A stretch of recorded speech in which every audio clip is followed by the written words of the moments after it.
Hi guys, ಎಲ್ಲರೂ ಹೇಗಿದ್ದೀರಾ? ಎಲ್ಲರೂ ಚೆನ್ನಾಗಿದ್ದೀರಾ ಅಂತ ಅನ್ಕೊಂಡಿದ್ದೀನಿ. ಚೆನ್ನಾಗೇ ಇರಬೇಕು ಕೂಡ. ನಾನಿವತ್ತು ಮನೇಲೆ ಕೂತ್ ಬೇಜಾರಾಗಿ ನಾನ್ ವೆಜ್ ಟೇಸ್ಟ್ ಮಾಡೋಣ ಅಂತ ಒಂದು ಜಾಗಕ್ಕೆ ಹೋಗ್ತಾ ಇದ್ದೀನಿ. ನಿಮ್ಮನ್ನು ಕರ್ಕೊಂಡು ಹೋಗ್ತೀನಿ, ಬನ್ನಿ ಹೋಗೋಣ.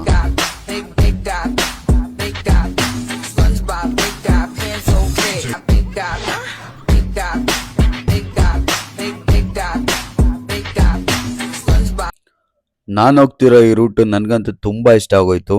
ಜಿಗ್ನಿ ಟು ತಟ್ಟೆಕೆರೆ. ಸೊ ಈ ರೋಡು ನನಗೆ ಯಾವ ಥರ ವೈಬ್ ಕೊಡ್ತು ಅಂತಂದರೆ, ನನಗೆ ಒಂದೊಳ್ಳೆ ಮಲ್ನಾಡ್ ವೈಬೇ ಸಿಕ್ತು.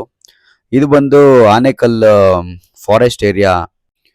ಈ ಫಾರೆಸ್ಟ್ ಏರಿಯಾ ಬಿಟ್ಟೋಯ್ತು ಅಂತಂದರೆ ನಮಗೆ ಸಿಗೋದೆ ತಟ್ಟೆಕೆರೆ. ತಟ್ಟೆಕೆರೆಯಿಂದ 7 ಕಿಲೋಮೀಟ್ರಲ್ಲಿ ಲೊಕೇಟ್ ಆಗಿರೋ ಈ ಹೋಟ್ಲು ಇದೇ ಕುಚೇಲಪ್ಪ ಮಿಲ್ಟ್ರಿ ಹೋಟೆಲ್.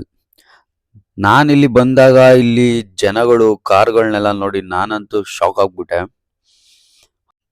ಸೊ ಬನ್ನಿ ಇಲ್ಲಿ ಏನೇನು ಸಿಗುತ್ತೆ ಅಂತ ನೋಡೋಣ. ಸೊ ಗಾಯ್ಸ್, ನಾನಿವತ್ತು ಕುಚೇಲಪ್ಪ ಮಿಲ್ಟ್ರಿ ಹೋಟ್ಲಿಗೆ ಬಂದಿದ್ದೀನಿ. ನಮ್ಮ ಸ್ನೇಹಿತೊಬ್ರು ಸಿಕ್ಕಿದ್ದಾರೆ. ಸರ್ ನಮಸ್ಕಾರ. ಸರ್ ನಮಸ್ಕಾರ ಸರ್, ಹೆಂಗಿದ್ದೀರಾ ಸರ್? Super sir. ಸರ್, ಇದು ನಿಮ್ಮ ಹೋಟ್ಲು ಬಗ್ಗೆ ವಿಶೇಷತೆ ಏನಾದರೂ ಇದ್ದರೆ ಹೇಳ್ತೀರಾ? ಅದೇ ಸರ್, ನಮ್ದು ಬಂದು ಪ್ಯೂರ್ ನಾಟಿ ಸ್ಟೈಲ್ ಹಾಂ, ಮತ್ತೆ ಸೌದೆ ಒಲೆ ಊಟ. ಈ ಸೌದೆ ಒಲೆ ಊಟ ತಿನ್ನಕ್ಕೆ ಇಷ್ಟು ಜನ ಇದ್ದು ನೋಡ್ಬಿಟ್ಟು ನನಗಂತೂ ಖುಷಿ ಆಯಿತು. ಟೇಸ್ಟ್ ನೋಡಲೇಬೇಕು ಅಂತ ನಾನು ಹೇಳಿದ್ದೆ.